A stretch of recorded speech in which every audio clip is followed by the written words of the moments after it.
साताऱ्यामध्ये Shriram nursing home हे 3 पिढ्यांपासून Pendharkar family जे nursing home चालवतीये त्यातली तिसरी पिढी डॉक्टर आर्या पेंढारकर आपल्या सोबत आहे.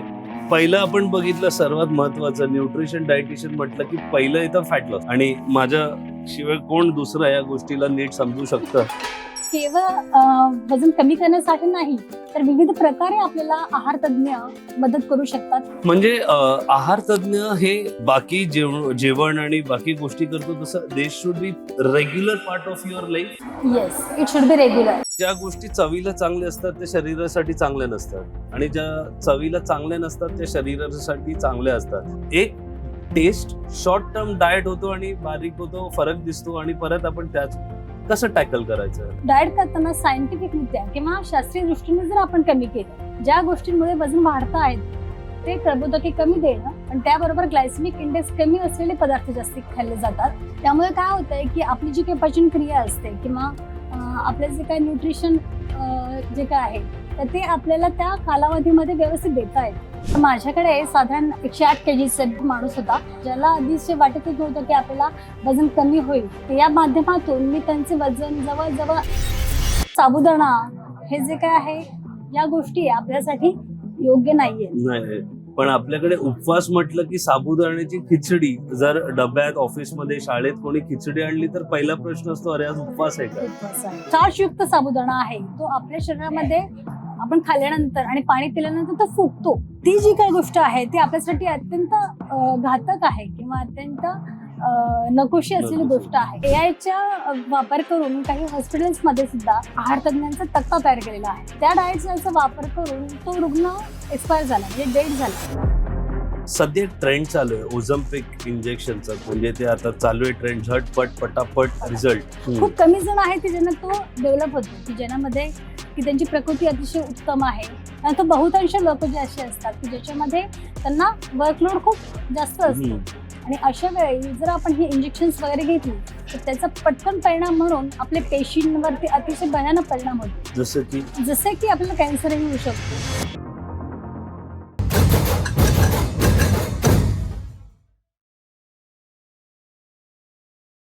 नमस्कार. 99व्या अखिल भारतीय मराठी साहित्य संमेलन मध्ये आपण जिकडे आलोय आपल्याला खूप वेगवेगळ्या प्रकारचे व्यक्तिमत्व इकडे भेटत आहेत. पुस्तक आणि बऱ्याच काही मध्ये तर आपण लेखक, पब्लिशर्स आणि प्रकाशक असे बऱ्याच लोकांचे पॉडकास्ट बघतोय. आज आपल्या बरोबर एक खास पाहुणे आहेत. साताऱ्यामध्ये श्रीराम नर्सिंग होम हे 3 पिढ्यांपासून पेंढारकर फॅमिली जे नर्सिंग होम चालवतीये त्यातली तिसरी पिढी डॉक्टर आर्या पेंढारकर आपल्या सोबत आहे. त्या एक आहार तज्ञ म्हणजेच न्यूट्रिशन डायटिशियन म्हणून काम करतात. साताऱ्यामध्ये तर ते प्रचंड त्यांच्याबद्दल माहिती आहे, त्या आपण म्हणू शकतो नोन आहेत, सेलिब्रिटी डायटिशियन आहेत साताऱ्याचा. आज त्यांच्याबरोबर आपल्याला पॉडकास्ट करायला ची संधी मिळाली आहे, त्याबद्दल पहिलं तर तुम्ही वेळ काढून आला तर खूप खूप धन्यवाद आणि आभार. आर्याजी, सर्वात प्रथम तर कसा आहे तुमचा मूड? येस, माझा मूड एकदमच सुंदर आहे, म्हणजे एकदम आनंदी आहे. कारण आज मी काय माझ्या फील्डबद्दल किंवा माझ्या व्यवसायाबद्दल तुम्हाला काही डिस्कस करू इच्छिते की जे आपण न्यूट्रिशनिस्ट किंवा डायटिशियन म्हणून आपण आज कशा प्रकारे लोक आपल्याकडे पाहतात आणि आपल्याला लोकांना काय संदेश द्यायचा आहे, ज्यासाठी मी आज इथे बोलू इच्छिते. येस, तर पहिलं आपण बघितलं सर्वात महत्वाचं न्यूट्रिशन डायटिशियन म्हटलं की पहिलं येतं फॅट लॉस आणि माझ्या शिवाय कोण दुसरं या गोष्टीला नीट समजू शकतं. तर हे तुम्ही जसं आपण आता बोलत होतो ऑफ कॅमेरा की हे एक मिथ आहे, तर तर पहिलं पण तिकडूनच सुरुवात करूया. तर निरोगी आयुष्यासाठी निरोगी जीवनात डायटिशियन किंवा आहार तज्ञांची साथ असं एक वाक्य आपण बघूया की ज्यामध्ये केवळ वजन कमी करण्यासाठी नाही तर विविध प्रकारे आपल्याला आहार तज्ञ मदत करू शकतात किंवा आपल्या बरोबर राहू शकतात. जसं आपल्याला आता हे आहे निरोगी आयुष्यामध्ये आपला कमतरता वाटत असेल किंवा कोणतीही ऍसिडिटी असेल किंवा प्रेग्नन्सी मध्ये असेल, लहान मुलांचं डाएट असेल, तर अशा प्रकारे आपण प्रत्येक स्टेपवरती किंवा प्रत्येक टप्प्यावरती जर आपण आहार तज्ञांना सोबत ठेवलं तर आपली जी काय आयुष्यमान आहे ते अतिशय सुंदर होऊ शकतं. जसं तुम्ही आता हे बोललात तर त्याबद्दल काही तुम्ही आम्हाला म्हणजे एक्झाम्पल्स देऊन की काही तुमचे असे डायटिशियन आणि तुमच्या प्रवासामध्ये आलेले व्यक्तिमत्व ज्यांच्याबरोबर तुम्ही काम करताय त्यांना तो जो फरक पडलाय येस. तर त्यांच्याबद्दल आम्हाला सांगा तुम्ही. हो, तर माझ्याकडे साधारण 108 केजीचं हे होतं, माणूस होता किंवा व्यक्ती होता की जो अतिशय म्हणजे त्याच्या वाढलेल्या वजनामुळे किंवा त्याच्या जे काय त्याचे डिसीज आहेत त्याच्यामुळे तो ग्रस्त होता. तर अतिशय ग्रासलेला असा हा माणूस की ज्याला आधीच वाटतच नव्हतं की आपल्याला वजन कमी होईल किंवा आपल्या कधी दृष्टी सुधारेल. तर अशा व्यक्तीला मी जेव्हा आहार तज्ञाचा सल्ला दिला, त्याच्याकडून व्यायाम करून घेणे, योग करून घेणे, त्याचबरोबर त्या लोकांना एक ठराविक प्रकारचं जे काय गावाच्या बाहेर जाऊन नॅचरोपॅथीमध्ये त्यांना आपण आहार देणे, या माध्यमातून मी त्यांचे वजन जवळजवळ 80 किलो आणि आता तो 75 किलोचा वजन असलेला 80 किलो वजन कमी केलंय त्याचं. 80 किलो वजन त्याचं आता सध्या आता आहे. झालंय. म्हणजे 108 जे होतं ते आता 80 आहे आणि आता या मागच्या महिन्यामध्ये त्याने 70 मध्ये आलेले आहे. आणि किती वेळ लागला त्यांना हे वजन कमी करायला? हे वजन करायला कमीत कमी त्यांना 3 ते 6 महिने लागले. बस? येस. 3 ते 6 महिन्यात तुम्ही म्हणताय त्यांनी साधारण 25 किलो वजन कमी केलं. होय होय. त्याच्यामध्ये महत्वाचं होतं की नॉनव्हेज इंटेक जो होता त्यांचा तो अतिशय जास्त होता. तयार करण्याची पद्धती जी होती ती थोडीशी चुकीची वाटत होती आणि त्यांच्या जे काही सवयी आहेत की ज्या आपण म्हणतोय की कोणत्या वेळी खावे, कोणत्या प्रकारे आपण अन्न पदार्थ घ्यावेत, हे थोडंसं आपण करेक्ट केलं आणि त्यानंतर आपण त्यांना हे वजन कमी करण्याची संधी उपलब्ध करून दिली. म्हणजे आहार तज्ञ हे बाकी जेवण आणि बाकी गोष्टी करतो तसं they should be regular part of your life. Yes, it should be regular. म्हणजे आपल्याला माहिती आहे की आपल्या आयुष्यामध्ये वेगवेगळे टप्पे येतात की ज्यामध्ये आपण आपलं स्वतःचं जे काही दगदगीचं आयुष्य आहे त्याच्यामध्ये आपण जेव्हा आपण न्यूट्रिशन किंवा आपलं डाएट नीट ठेवतो त्यामध्ये तुमची एनर्जी टिकू शकते. त्यानंतर वयोवृद्ध माणसांमध्ये की ज्याच्यामध्ये की आपलं हाडांची जी काय झीज झालेली असते ती आणि आपण पचनशक्ती नीट राहण्यासाठी आपण डाएट देत असतो. त्याचप्रमाणे नवजात बालक असेल की ज्यामध्ये आईचं जे काही दूध आहे ते आपल्याला त्या बाळाला देता येत नसेल तर अशाही फॉर्म्युला फिडिंग आपण त्या बाळाला देत असतो. तर अशा प्रकारे मी गेली 10 वर्ष या लहान बालकांसाठीही काम करत आहे की ज्यामध्ये प्रामुख्याने 0 ते 3 वर्षातली बालकं त्यांना आपण ब्रेस्ट फिडिंगच्या ऐवजी काय देऊ शकतो. नंतर विनिंग फूड की 6 महिन्याचं बाळ झाल्यानंतर ब्रेस्ट फिडिंगच्या बरोबर त्याला अजून काय काय गोष्टी दिल्या पाहिजे, त्याची चव कशी डेव्हलप केली पाहिजे, हे सगळ्यांसाठी आपण आहार तज्ञ किंवा न्यूट्रिशनिस्टचा वापर किंवा आम्ही तिथे त्यांची नेमणूक केलेली असते. त्यामध्ये प्रामुख्याने आपण काय करतोय की वयाप्रमाणे त्या मुलांना डाएट देत असतो. म्हणजे 3 वर्षाचं बाळ आणि ते नंतर 6 वर्षाचं होताना त्यांची चव कशी डेव्हलप व्हावी, त्यांना काय गोष्टी आवडी करण्यासाठी त्यांना आपण स्फूर्त करावं.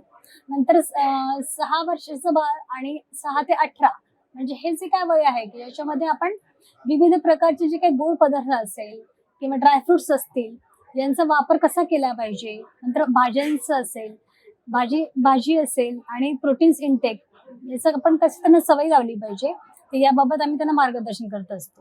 हा एक प्रश्न माझा नेहमी होता आणि तो खूप आहे की ज्या गोष्टी चवीला चांगल्या असतात त्या शरीरासाठी चांगल्या नसतात आणि ज्या चवीला चांगल्या नसतात त्या शरीरासाठी चांगल्या असतात. मग एक न्यूट्रिशन का डाएट जनरली आपण जेव्हा बघतो लोक थोड्याशा कालावधीसाठी करतात. येस. कारण त्यांना आहे की आता लग्न आहे का काही समारंभ आहे का जसं आजारी आहे चला करूया 3-6 महिन्यात 20-25 किलो कमी झाले बारीक होऊया मग परत त्याच मार्गाला जातात. मग एक टेस्ट म्हणजे कारण जिभेला पण जिभेला काहीतरी चवीचं. हवं आणि आज आपण म्हणतो चांगलं जेवण जेवलं की मन चांगलं राहतं बरोबर. तर ते पण याच्यासाठी खूप गरजेचं आहे. तर ते आणि हे जे मी तुम्हाला बोललो की शॉर्ट टर्म डाएट होतो आणि बारीक होतो फरक दिसतो आणि परत आपण त्याच कसं टॅकल करायचं याला? नाही, तीच तर गोष्ट आहे की ज्याच्यामध्ये आपण गुगल वरती किंवा युट्यूब वरती आपण सर्च करतो आणि आपलं जंक फूड किंवा क्रॅश डाएट मध्ये आपण जातो की ज्याच्यामध्ये आपण जंक फूड आपल्याला आवडत असतं परंतु ते काही दिवस सोडायचं किंवा ते काही दिवस घ्यायचं नाही आणि क्रॅश डाएट करायचं की जसं काही कमी जेवायचं, काही खायचं नाही किंवा भात आपण अवॉइड करतो की भात कमी खाल्ला म्हणजे आपण बरेचसे आपल्याला कर्बोदके कमी गेले. परंतु तेवढं एकच करून चालत नाही. त्यामध्ये आपल्याला प्रथिने मिळत नाहीत, कर्बोदके मिळत नाहीत, जीवनसत्वांचा अभाव होतो, पाण्याची जी काही कमतरता असते ती पण होऊ शकते. त्यामुळे काही दिवसासाठी जे काय आपण वजन कमी करण्याचं क्रॅश डाएट करतो त्याच्यानंतर आपला तब्येत आणखी बिघडू शकते. म्हणजे डाएट करताना सायंटिफिकरित्या किंवा शास्त्रीय दृष्टीने जर आपण कमी केलं की ज्याच्यामध्ये ज्या गोष्टींमुळे वजन वाढतं आहेत ते कर्बोदके कमी देणं आणि त्याबरोबर ग्लायसेमिक इंडेक्स कमी असलेले पदार्थ जास्ती खाल्ले जातात. त्यामुळे काय होतंय की आपली जी काही पचन क्रिया असते किंवा आपले जे काही न्यूट्रिशन जे काय आहे तर ते आपल्याला त्या कालावधीमध्ये व्यवस्थित देता येतं. ज्याच्यामध्ये आपण न्याहारी असेल, दुपारचं जेवण, रात्रीचं जेवण आणि मधला मेनू असे चारही विषयामध्ये आपण डिवाइड करतो आणि त्याच प्रकारे आपण त्या माणसांना किंवा त्या व्यक्तींना आपण न्यूट्रिशन देत असतो. जंक फूड किंवा क्रॅश डाएट यामुळे अतिशय भयानक प्रकार असले किंवा परिणाम असलेले अनेक तरुण, अनेक वृद्ध आणि अनेक ऍडोलसंट एज मधले जे काय पौगंडावस्थेतले जे काय मुलं आहेत त्यांना तो परिणाम वाईट असलेला अनुभवात आलेला आहे. त्यामुळे अशा प्रत्येक वेळी आपण डॉक्टरांचा आणि महत्वाचं म्हणजे आहार तज्ञांचा सल्ला घेऊनच ते करा. तुम्ही बोलला हे जे क्रॅश डाएट करतात अशा वेळेला शरीरावर आणि आपल्या प्रकृतीवर त्याचा खूप वाईट परिणाम होतो. सध्या ट्रेंड चालू आहे ओझम्पिक इंजेक्शनचा. तुम्हाला माहिती असेल की लोक ती इंजेक्शन घेत आहेत आणि म्हणजे ते आता चालू आहे ट्रेंड, झटपट पटापट रिझल्ट. तसा तो रिझल्ट त्यांना हवाय. त्याबद्दल आपण काय बोलू? तेच सर, आजकालच्या धगधकीच्या आयुष्यामध्ये प्रत्येक गोष्ट आपल्याला पटकन हवी असते किंवा त्याचा रिझल्ट लगेच मिळायला पाहिजे अशी हवी असते. परंतु ते प्रत्येक गोष्ट आपलं शरीर ऍक्सेप्ट करेल किंवा आपण चयापचय जी काही क्रिया असते, आपलं डायजेशन जे असतं ते ऍक्सेप्ट करेल असं नाही. आपण ते फॅड म्हणून किंवा ती तंत्र म्हणून आपण ते अवलंबतोय, परंतु त्याचा जे काही परिणाम आहे तो नंतर आपल्याला वाईट होत असतो. खूप कमी जण आहेत की ज्यांना तो डेव्हलप होतो, की ज्यामध्ये की त्यांची प्रकृती अतिशय उत्तम आहे, ज्यांचा व्यायाम सुरू आहे, जे अतिशय सुदृढ प्रकृतीचे आहेत, ज्यांच्यामध्ये टेन्शन किंवा धावपळ ही अतिशय कमी दिसते, अशा लोकांना ते अतिशय चांगल्या प्रकारे रिएक्ट करतं. परंतु बहुतांश लोक जे असे असतात की ज्याच्यामध्ये त्यांना काम करायचं असतं, IT सेक्शन मध्ये ती लोक असतात की ज्याच्यामध्ये त्यांना वर्कलोड खूप जास्त असतो, शिवाय त्यांच्या जीवनाचे जे काही वेळा असतात त्या योग्य नसतात, म्हणजे अवेळी जीवन करणं असतं. त्यामध्ये पण जंक फूड खाणं किंवा नॉनव्हेजचे जास्त प्रमाण असतं. नॉनव्हेज तयार करताना फक्त चवीला महत्व दिलं जातं, त्याच्यामध्ये पोषण तत्व किंवा इतर जे काही न्यूट्रिशन आहे, जीवनसत्व आहेत, खनिज आहेत, त्यांचा अभाव असतो. आणि अशा वेळी जर आपण ही इंजेक्शन्स वगैरे घेतली तर त्याचा पटकन परिणाम म्हणून आपल्या पेशींवरती अतिशय भयानक परिणाम होतो. आणि जसे की आपल्याला कॅन्सरही होऊ शकतो, जसं की आपल्याला ते इंजेक्शन बंद केल्यानंतर ओव्हरवेट किंवा ओबेस होऊ शकतं. यानंतर आपल्याला डायबेटीस किंवा हायपरटेन्शन सारखे व्याधींना पण सामोरं जावं लागू शकतं.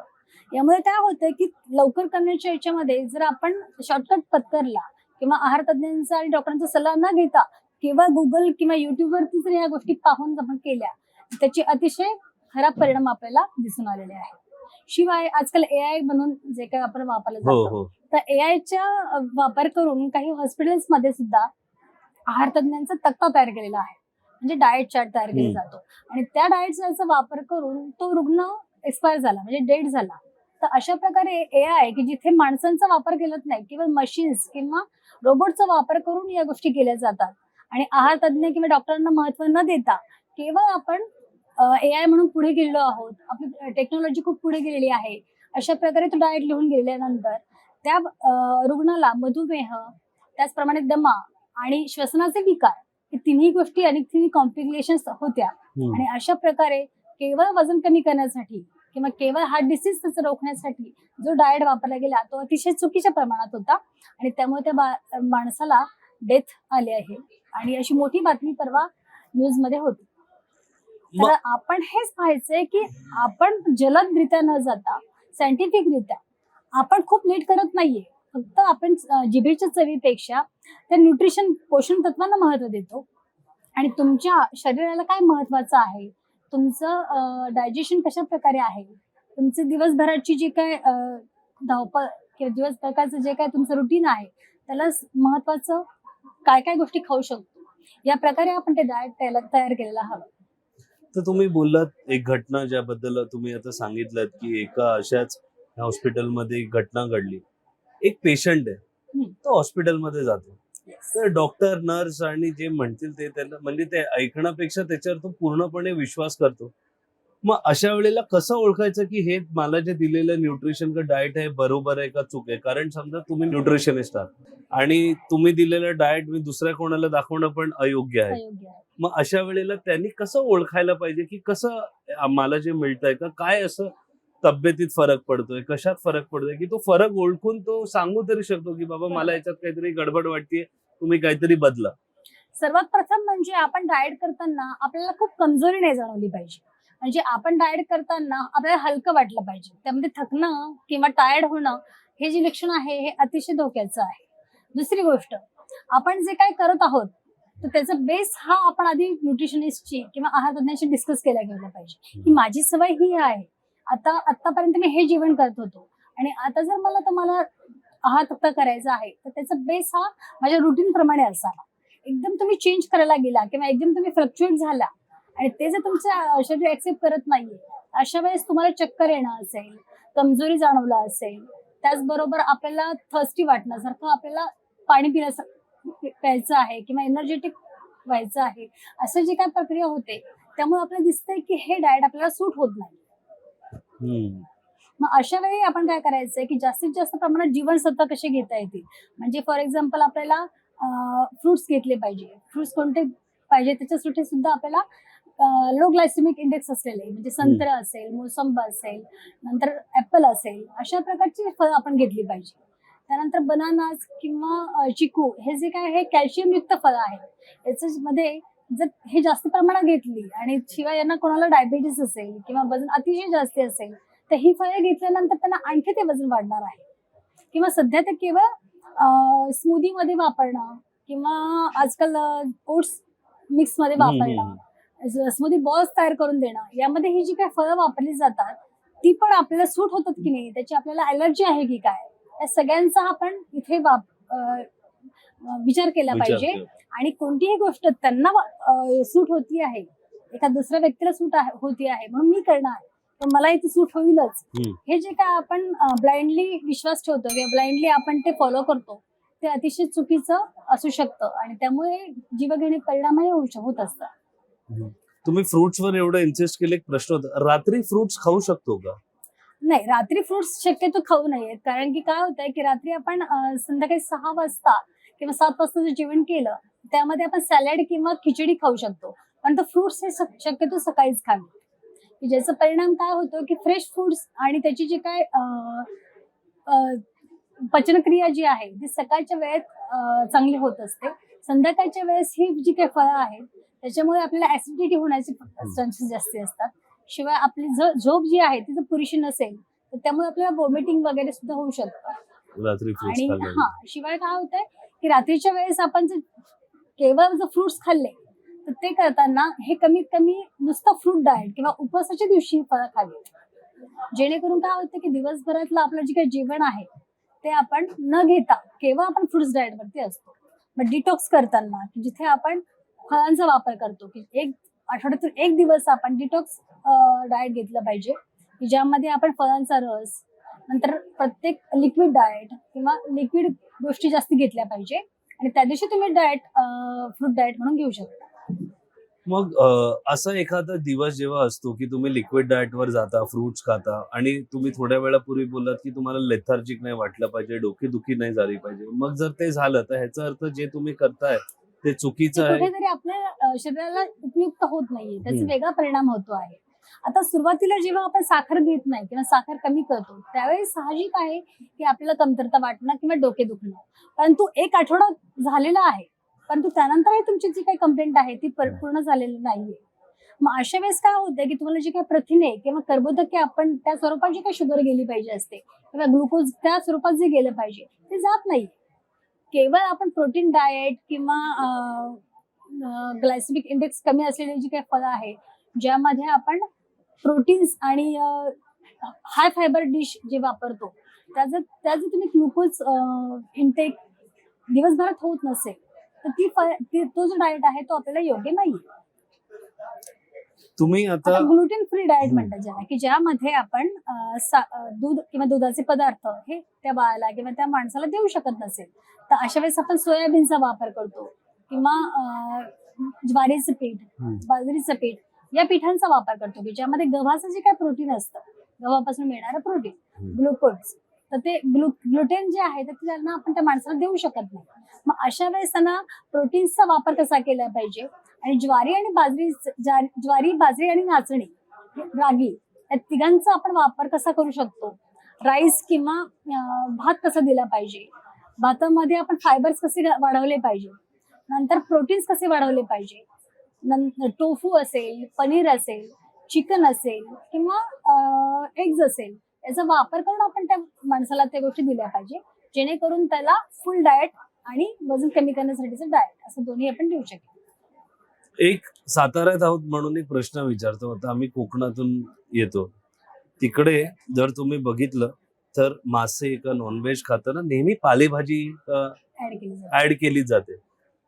इकडे आम्ही आता साताऱ्यात आहोत, आम्ही खूप मटण खाऊ, पण इकडे बघितलं आणि ठीक आहे आपण मटण खायला होतो ते मटण देतात, पण मी त्याबरोबर कधीच अशी कुठली काही भाजी, कारण नुसतं मीठ मीठ मीठ बरोबर काहीतरी एक दिलं पाहिजे. तर एक का देत नाही ह्याच्यावर न जाता जर असं खाताना बॅलन्स कसा केला पाहिजे त्याला, हा एक प्रश्न आहे. कारण नॉर्मली जे लोक खात नाही त्यांनी खाल्ल्यावर त्याचं परत तो त्रास नाही व्हायला कसा बॅलन्स करता आलं पाहिजे, काय खाऊन त्याला आपण बॅलन्स करू शकतो. आता यामध्ये कसं आहे आपण की फिश और नॉनव्हेज इनटेक प्लस लिफी व्हेजिटेबल प्लस राईस प्लस बाजरी, हे जे काय असतं यामध्ये आपण सगळ्यात आधी पाहायचं आहे की त्या व्यक्तीला फिश खाताना इतर पालेभाजीची काही अलर्जी आहे का. बऱ्याच गोष्टींना अलर्जी असू शकते किंवा आजकाल जे काय हायपरटेन्शन असतं ते प्रत्येक माणसाला शक्यतो एक 40-50 नंतर झालेलं असतं. फिश हे ऑलरेडी समुद्रातून आलेलं आहे, त्यामुळे त्याच्यामध्ये सोडियम इंटेक हा खूप जास्त असतो. त्यामुळे आपण काय करणार तिथे की ब्रोकोली, म्हणजे broccoli is one type of leafy vegetable होती, ब्रोकोली असेल किंवा कॅबेज असेल, cabbage is also leafy vegetable, त्याचा वापर आपण एक सलाड म्हणून केला पाहिजे. नॉट नेसेसरी की पालेभाजी म्हणजे फक्त स्पिनॅच किंवा मेथी किंवा शेपू यासारख्या गोष्टी असतील असं नाहीये, परंतु त्या गोष्टी त्या माणसाला हे लो सोडियम असलं पाहिजे. सेकंडली त्याला ते अलर्जेटिक नको आहे, आणि तिसरी गोष्ट की हे खाताना हे रॉ सेक्शन मध्ये पाहिजे, it should not be cooked. कारण की जेव्हा आपण लिफी व्हेजिटेबल कुक करतो त्यानंतर त्याचे जे काही विटॅमिन्स असतात किंवा त्याच्यातले विटॅमिन सी वगैरे जे असतात, आयर्न जे असतात, त्यांचा नाश होतो. ते शिजवताना म्हणजे फेकून दिले जातात, किंवा जेव्हा आपण ती भाजी धुतो त्यानंतर ते पाण्यात विरघळणारे असतात ना, वॉटर सोल्युबल असतात ते, त्यामुळे ते पाणी जर फेकून दिलं तर त्यानंतर तुम्हाला ते व्हेजिटेबलचे जीवनसत्व मिळतच नाही. मग अशा प्रकारे ती भाजी जी आहे ती आपण धुवून त्याचं पाणी वापरलं पाहिजे. पहिली गोष्ट, ती पाणी वापरताना त्याच्यामध्ये डाळ, पालक हे एकत्र करून ते पाणी फेकून न देता ते वापरलं पाहिजे. आणि दुसरी गोष्ट, ते रॉ फूड मध्ये असलं किंवा विदाऊट कुक असेल त्याचं व्हेजिटेबलचे जीवनसत्व किंवा आयन्स तुम्हाला मिळतील. म्हणजे पालक पनीर मध्ये आयर्न बिलकुल पण नसतं, ते फक्त चवीसाठी आपण खातो, चवीसाठी किंवा फायबरसाठी. एक जाता जाता एक प्रश्न आहे की व्हेज, नॉनव्हेज आणि व्हीगन, हे सध्या व्हीगनचं एक परत ट्रेंड चालू झालाय. आणि कसं होतं, जसं तुम्ही बोलला ना, हे जे डाएट आहे एका दिवस लिक्विड डाएट वगैरे, आपल्या मराठी, आपल्या परंपरा, संस्कृती, महाराष्ट्राच्या कुठल्याही भागात गेला भारताच्या, तर आपल्याकडे उपवासाच्या काही पद्धती आहेत, ठराविक दिवशी ठराविक प्रकारचा आहार घेणं ही आपली एक परंपरा आहे. तर तुम्हाला वाटतं की कुठेतरी एक न्यूट्रिशन डायटिशियन म्हणूनच कोणीतरी या परंपरा आणल्या आहेत का, म्हणजे त्याच्यावर थोडं आपण तुम्ही. तर पूर्वीचा जे काय आहार होता तो अतिशय समतोल असायचा, किंवा बेसिकली ते सेंद्रिय असायचं, की ज्यामध्ये जास्त करून आपण फर्टिलायझर्स किंवा जंतुनाशकांचा वापर करत नव्हतो. त्याचबरोबर जेवण हे जे काय आहे ते पूर्ण ब्रह्म किंवा व्यवस्थित अगदी वाढलं जायचं. पण तो आजकालच्या धावपळीच्या आयुष्यामध्ये तेवढं छान जेवण तयार करणं किंवा तेवढे पदार्थ तयार करणं याला आपल्याला वेळ नाहीये. त्यामुळे आपण काय करतो, एखादी डिश करतो की ज्यामध्ये पोळी भाजी किंवा भाजी आणि राईस अशा प्रकारचे किंवा सॅलेड फक्त अशा प्रकारचे एकच कोणतीतरी डिश करतो की ज्यामुळे काय होतं ऑलरेडी ते कमी असतं आपल्याकडे खाण्याचे इंटेक. पूर्वीसारखं ते पारंपरिकच्या दृष्टीने म्हणजे पोळी भाजी वरण भात चटणी लोणचं किंवा दही कोशिंबीर हे जे काय आहे हे पूर्ण अन्न तिथे नव्हतं. त्यामुळे आपण काय करायचं आहे की जर तुम्हाला इथे आपल्याला जेवण घेणं म्हणजे तेवढे आपले श्रम नाहीयेत त्यामुळे तेवढं इंटेक आपल्याला करता येणार नाही. आणि जर आपल्याला करायचं असेल तर अशा वेळेस आपण एक डाएट कॅफे म्हणून जे आहे की जिथे आपल्याला सगळे पोषण तत्वच मिळतात की जिथे आपल्याला जिभेचे चोचले न पुरवता केवळ आपण पोषण मूल्यांचा वापर करून घेतो जे पारदर्शक आहे ज्यामध्ये आपल्याला प्रोटीन्स किती कार्बोहायड्रेट्स किती जीवनसत्व किती हे त्या गोष्टींमध्ये मोजून दाखवलं जातं. त्याचं पारदर्शकता दाखवली जाते आणि प्रत्येक माणसाला कोणत्या याची आणि किती याची आवश्यकता आहे हे जेव्हा आपण सांगतो त्याप्रमाणे ते मोजून खाऊ शकतं. त्यामुळे लक्षात घ्यायचं की पारंपरिक दृष्टीमध्ये जे काय आपण जेवण घ्यायचो ते अतिशय जास्त असायचं श्रम पण जास्त असायचं. परंतु आजकाल आपले बैठे काम आहे एवढं जे काही जेवण आपण तयार करतो तो पचायला प्रॉब्लेम येतो आणि श्रम नसल्यामुळे आपलं वजन आणि ऍब्डोमिनल फॅट हे वाढत जाते. मग अशा वेळेस आपण एक दिवस डिटॉक्स डाएट केलं किंवा एक दिवस उपवास म्हटल्यावरती पूर्ण लंघन करायचंय त्या दिवशी काहीही न खाता केवळ संध्याकाळी तुम्ही वऱ्याचे तांदूळ शेंगदाण्याचे आमटी किंवा वऱ्याचे तांदूळ फोडणीचे करून त्याच्यामध्ये जिरं साजूक तूप वऱ्याचे तांदूळ असतात ते शिजवायचे आणि त्यानंतर ताक अशा प्रकारचा सिंपल डाएट जर घेतलं तर तो उपवास अतिशय लाभदायक असतो. परंतु साबुदाणा हे जे काय आहे या गोष्टी आपल्यासाठी योग्य नाहीये. नाही पण आपल्याकडे उपवास म्हटलं की साबुदाण्याची खिचडी म्हणजे जर डब्यात ऑफिसमध्ये शाळेत कोणी खिचडी आणली तर पहिला प्रश्न असतो अरे आज उपवास आहे का. उपवास आहे का कशी आलं कसं साबुदाणा आपल्या उपवासाच्या ह्याच्यात आणि आपल्या संस्कृतीमध्ये तर हे जे काही साबुदाणा आहे हे एक प्रकारची वनस्पती आहे की ज्यामध्ये आपण खोडापासून ते खोड कापलं जातं त्यानंतर ते किसून ते आपल्या फॅक्टरीमध्ये तयार केलं जातं आणि ते शिजवून नंतर त्याचा साबुदाणा तयार केला जातो. हा जो स्टार्च युक्त साबुदाणा आहे तो आपल्या शरीरामध्ये आपण खाल्ल्यानंतर आणि पाणी पिल्यानंतर तो फुगतो आणि आपल्या शरीरामध्ये जाऊन बसतो. तर ती जी काही गोष्ट आहे ती आपल्यासाठी अत्यंत घातक आहे किंवा अत्यंत नकोशी असलेली गोष्ट आहे. परंतु याचा अवेअरनेसच आपल्याकडे अजून झालेला नाहीये. आणि जर तुम्ही ते स्निग्ध पदार्थ खाल्लेले असतील तर त्या प्रमाणात तुमचा व्यायाम आहे का त्या प्रमाणात तुमचं डेली रुटीन आहे का हेही पाहिलं पाहिजे असतं. त्यामुळे आपल्याला ऍसिडिटी होत असते बऱ्याच वेळा डोकंही दुखत असतं अशा अतिशय घातक गोष्टी आपल्याला दिसतात. आणि महत्वाचं म्हणजे ज्यांना मधुमेह आहे किंवा ओबेसिटी आहे अशा लोकांनी जर त्या गोष्टी वारंवार सेवन केल्या केवळ आपल्या देवाला काहीतरी द्यायचंय म्हणून आपण जर त्या गोष्टी फॉलो करत राहिलो तर त्याचा नक्कीच वाईट परिणाम या लोकांना भोगावा लागतो. त्यामुळे आपण एक अवेअरनेस म्हणून एकच सांगते की जर तुम्हाला व्यायाम चांगला असेल तर तुम्ही साबुदाण्याची खिचडी खाऊ शकता. परंतु जर तुमचा व्यायाम व्यवस्थित नाहीये तुम्हाला लंघन करणं किंवा त्या दिवशी काहीही न खाता केवळ लिक्विड घ्यायचा फळं खायची आणि संध्याकाळी तुम्ही वऱ्याचे तांदूळ खाऊ शकता. आता जेवण करताना किंवा फराळ सोडताना संध्याकाळची 6 ते 7 हीच वेळ उत्तम आहे. त्यानंतर जर तुम्ही खात असाल तर ते फक्त लिक्विड घ्यावं त्यानंतर तुम्ही काही खाऊ नये असं मी सगळ्यांना सांगू इच्छिते.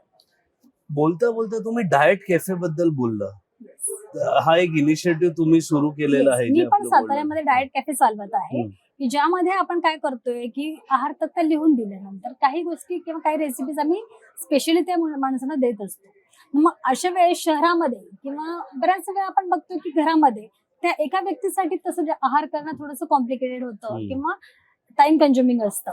मग अशा वेळेस जर ते रेडीमेड असेल आणि शिवाय ते वर्क प्लेसला जर तुम्हाला हवं असेल तर त्या ठिकाणी आपण डाएट कॅफे म्हणून तुम्ही ऑनलाईन मागवू शकता किंवा तिथे तुम्ही काय करताय जंक फूड न घेता कोणतं तरी तेलकट तळलेलं डालडा वापरलेलं तेल हे न वापरता त्या ठिकाणी तुम्ही फ्रेशली सर्व असं ते डाएट कॅफेमध्ये न्यूट्रिशनिस्ट डिश दिली जाते ज्यामध्ये तुम्ही सांगू शकता की मी नॉनव्हेज खात आहे आणि नॉनव्हेज मध्ये मला इतके प्रोटीन्स असलेलं डाएट पाहिजे त्याच्यामध्ये सॅलड किती हवा आहे त्याचे तुम्ही प्रमाण देऊ शकता आणि त्यामध्ये न्यूट्रिशनिस्ट सुद्धा असतात तिथे ज्या सगळं डाएट हे प्रिस्क्राईब करून देत असतात आणि त्या व्यक्तीला कशा प्रकारचं जेवण हवं आहे अशा प्रकारचं जेवण दिलं पाहिजे याच्याबद्दल त्यांना कन्सल्ट करत असतात. त्यामुळे कधी पण आजकाल जी संकल्पना आहे डाएट कॅफेची ती आणखी जर वाढवली आपण, तर आपण जंक फूड किंवा क्रॅश डाएट न करता आपण चांगल्या प्रकारचे डाएट करतो. क्रॅश डाएटसाठी सुद्धा एकच तो विषय आहे की आपण ते जे काही डाएट आहे ते तयार करायला वेळ तेवढा देत नाही. आणि वेळ दिला नाही तर मग ते खाऊच नको किंवा बरोबर. त्याच्याऐवजी वेगळंच काहीतरी खायचं. या संकल्पनेमुळेच ते क्रॅश डाएट होत आहे. तर क्रॅश डाएट टाळण्यासाठीच आपण डाएट कॅफे सुरू करूया. आणि आज मी सगळ्यांना हीच विनंती करते की साताऱ्यासारख्या ठिकाणी जर मी डाएट कॅफे चालवत आहे, तर आज पाश्चिमात्य देशांसारखं आपल्याही भारतामध्ये ही संकल्पना सुरू करावी आणि जास्तीत जास्त पोषण तत्व असलेलं अन्न आपण रोज फ्रेशली खावं आणि फ्रेशली ते सर्व करावं. यासाठी मी आजच्या पिढीला विनंती करते की त्यांनी डाएट कॅफेचा नक्कीच उपयोग करून घ्यावा किंवा मोठ्या प्रमाणात हा व्यवसायही तुम्ही सुरू करू शकता. मग हे डाएट कॅफे बद्दल जर कोणाला माहिती हवी असेल तर मग त्यांनी तुम्हाला कॉन्टॅक्ट करू कुठे करू शकतात? तर मी डायटिशियन आर्या पेंढारकर फिटवेल हेल्थ या नावाने मी डाएट कॅफे चालवत आहे, की ज्याच्यामध्ये माझा नंबर आहे 9271581746. यामध्ये मी संपूर्ण डाएट कॅफेमध्ये लिक्विड डाएट कसं असावं, की ज्यामध्ये ग्रीन टी पासून उसाचा रस, लिंबू पाणी, लिंबू सरबत हे लिक्विड डाएट. नंतर जे काय आपले पूर्वीचे मसाले आहेत ज्याच्यामध्ये हळद असेल, जिरे असेल, ओवा असेल, यापासून कशी चटणी तयार करू शकतात, यापासून कसे स्पायसेस तयार करू शकतात, चाट मसाला सारखे. तर अशा गोष्टी मी करून देत आहे. त्याचबरोबर नॉनव्हेज म्हणजे चिकन आणि मटन हे जे काय आहे याचं जे काही सेवन करतात त्यांच्यासाठी माझे एक सहकारी आहेत, तेही हा डाएट कॅफे मध्ये मला हेल्प करत आहेत. तर त्यांच्याकडनं मी घेत असते. आणि बाकी ठिकाणी पनीर म्हणजे पनीर हे जे काय आहे ते सेमी याच्यामध्ये केलं जातं, सेमी कुक केलं जातं. आणि जे काय सॅलड आहे तर ते टोफू सॅलड म्हणजे पनीर किंवा टोफू हे ऑप्शन्स आपण व्हेजिटेरियन मध्ये दिले जातात. त्यानंतर साखरेचा वापर न करता आपण त्याच्यामध्ये हनी किंवा गुळ याचा वापर केला जातो. मिठाचा वापर न करता आपण त्याच्यामध्ये टोमॅटोचा वापर केला जातो. आणि लिंबाचं जे काय रस आहे, लिंबाचा रसाचा आपण वापर केला जातो. तर अशा प्रकारे आपण वजन करून ते जे काय आहे ते पॅक फूड केलं जातं आणि लगेच रेडीमेड ते सेव्ह केलं जातं. अशा प्रकारे हा डाएट कॅफे आपण चालवत आहोत. तर जर कोणाला यामध्ये इंटरेस्ट असेल तर आपण नक्की कॉन्टॅक्ट करा आर्या पेंढारकर यांना. जसं यांनी त्यांचा कॉन्टॅक्ट नंबर दिलाय तुम्हाला आमच्या स्क्रीनवर पण तो दिसेलच. आणि नक्की सातारामध्ये जर इफ यू डोंट माइंड काही चार्जेस वगैरे पण आहेत त्याचे, कारण लोकांना एवढं ऐकल्यावरती एकच प्रश्न त्यांच्या मनात येईल की एवढं सगळं छान छान आहे तर काय त्याचे चार्जेस असतील तर ते पण एकदा. लिक्विड जे आहे तर ते अगदी आपल्याकडे 25 रुपयापासून सुरुवात आहे. लिक्विड मध्ये आपण ग्रीन टी वगैरे जे घेतो त्यासाठी. परंतु जे पूर्णपणे लंच किंवा डिनर जो असतो तर तो आपल्याकडे साधारणतः 200 रुपयापासून सुरुवात आहे. ज्यामध्ये जर समजा तुमचं प्रोटीन इंटेक जास्ती असेल किंवा ज्यामध्ये आपण इतर पचनांचे जे काही विकार असेल समजा कोणाला, तर त्यामध्ये जे काय आपण मसाल्यांचा वापर करतो तर त्यासाठी ती जे काय कॉस्ट आहे ती आपण इन्क्रीज होते. त्यामुळे ते 250 ते 300 पासून सुरुवात आहे त्याची. आणि महत्वाचं म्हणजे जे काय थेरॅप्युटिक डाएट आहे की ज्यामध्ये एखाद्या व्यक्तीला हॉस्पिटलाइज केलेलं आहे आणि हॉस्पिटलाइज केलेल्या माणसाला आपल्याला डाएट जर द्यायचं असेल तेही आपण रेडी टू प्रिपेअर देऊ शकतो आणि त्या हॉस्पिटलमध्ये आपण त्यांना प्रोव्हाइड करू शकतो. तर अशा प्रकारे थेरॅप्युटिक डाएट म्हणजे एखादा जो पेशंट असेल त्याने तर ते प्रिस्क्राईब केलेलं डाएट आहे ते तंतोतंत फॉलो केलं पाहिजे. नंतर लक्षात घ्या आपला प्रत्येक विकार हा अन्नापासून सुरुवात होतो आणि अन्नावर संपतो. जर तुमच्या शरीरामध्ये काही बदल झालेले असतील तर आपण थोडंसं आहारामध्ये बदल केला पाहिजे. त्याचबरोबर आपलं जे काही मेडिसिन्स आहे किंवा आपला व्यायाम आहे तो चालू ठेवला पाहिजे आणि चांगलं न्यूट्रिशनिस्ट जेवण घेतलं पाहिजे. मॅडम आलात, एवढ्या छान गप्पा मारल्यात. आज संमेलनानिमित्त आपण आलोय, तर डाएट वर जरा एक 2-4 चांगली पुस्तकं आहेत जर तुम्ही ती रेकमेंड करू शकाल लोकांना, की जेणेकरून आज तुम्ही जे बोलताय ते अजून चांगल्या प्रकारे त्यांना ते समजेल. तर कुठली काही पुस्तकं रेकमेंड कराल का? I am following Rujuta Diwekar diet because from first day she is just amazing. काय होतंय की आपण अगदी म्हणतो की सेलिब्रिटीज डाएट हे खूप महत्वाचं आहे, परंतु रुजुता दिवेकर यांचं जे काही पुस्तक आहे ते सामान्य माणसालाही अतिशय गुणकारक आहे. त्यानंतर दीक्षित डाएट हे पण अतिशय महत्वाचं मी मानते. मी स्वतः डॉक्टर जगन्नाथ दीक्षित यांना फॉलो करत आहे आणि त्यांनी जे काय पूर्ण डाएट कसं घ्यावं किंवा पूर्ण न्यूट्रिशन कसं असावं आणि मधुमेह असलेल्या व्यक्तीला किंवा हायपरटेन्शन असलेल्या व्यक्तीला आणि ओबेस पर्सनसाठी हे डाएट कसं फॉलो करायचं याची जी काय त्यांनी टिप्स दिलेल्या आहेत ते अतिशय उत्तम आहेत. आणि अजून मी काही या वर्षामध्ये स्वतः जे काय पुस्तक प्रकाशित करणार आहे तर ते म्हणजे की निरोगी जीवनामध्ये आहार तज्ञांचा सहवास किंवा आहार तज्ञांचं स्थान हे किती महत्वाचं आहे असं माझं ते पुस्तक असणार आहे. तर ते काही दिवसात मी प्रकाशित करणारच आहे, तर तेही आपण नक्की वाचावे. ते वाचा आणि पुस्तक प्रकाशित झाल्यावर पुस्तक आणि बरंच काही मध्ये परत एकदा आपल्याला डॉक्टर आर्या पेंढारकर येतीलच आणि पुस्तकाबद्दल विस्तारमध्ये सांगतील. 100व्या साहित्य संमेलनाच्या आधी तर ते पुस्तक घेऊन आपण त्याच्यावर नक्कीच आपला आता सध्या मी ऑस्ट्रेलियामध्ये त्या अभ्यासासाठी चाललेली आहे या फेब्रुवारी महिन्यामध्ये. आणि महत्वाचा माझा जो आहे तो ऍक्च्युली चाइल्ड न्यूट्रिशन मध्ये आहे. परंतु आजकाल जे काय आपल्याला हे चालतंय त्यामध्ये MSc मध्ये मी आपल्या तरुण पिढी आणि क्रॅश डाएट हा एक विषय घेतलेला आहे आणि तो मी पूर्णत्वास नेत आहे. ओके. आपण खूप डाएट बद्दल बोललोय तर थोडं अपभ्रंश कॉन्ट्राडिक्टरी आहे, पण आज आपले स्पॉन्सर मोदी कंदी पेढे आहेत. तर आणि आपण प्रोग्रामचा शेवट हे नेहमी एका स्वीट नोट का गोड ह्याच्याने करतो. तर प्लीज आपले मोदींचे कंदी पेढे तुम्ही घ्या. महालक्ष्मीचा चिवडा आहे तर हो, आणि तहान लागली तर त्याच्यासाठी आपलं ऍड प्लस पाणी आहे. हे सगळे आपले आज सातारा संमेलनाचे स्पॉन्सर. तर प्लीज तुम्ही, मला माहिती आहे थोडे रिलक्टंट आहात, तसं काही नाही, आपण पेढा घेऊ शकतो. पण पेढा घेतल्यानंतर परत संध्याकाळी काय जेवायचं त्याच्यामध्ये थोडस आपल्याला गोड कमी घ्यायचंय किंवा आपल्याला थोडस सॅलड वाढवायचं आहे. तर thank you for this sweet end.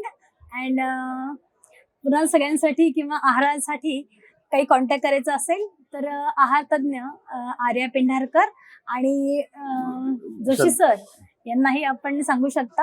आणि भेटूया परत मुंबईमध्ये आणि साताऱ्यात आहे. येस. तर आम्हाला वेळ दिल्याबद्दल आणि एवढी सगळी माहिती दिल्याबद्दल खूप खूप धन्यवाद. खूप मजा येते. खूप वेगवेगळ्या प्रकारची लोक भेटतात आणि अशीच आपल्याला भेटत राहणारे सगळे पॉडकास्ट आपल्या मराठी मूड चॅनलवर तुम्हाला बघायला मिळणारच आहेत. सबस्क्राईब करा. जय हिंद, जय Maharashtra. Thank you Marathi moods. All the best.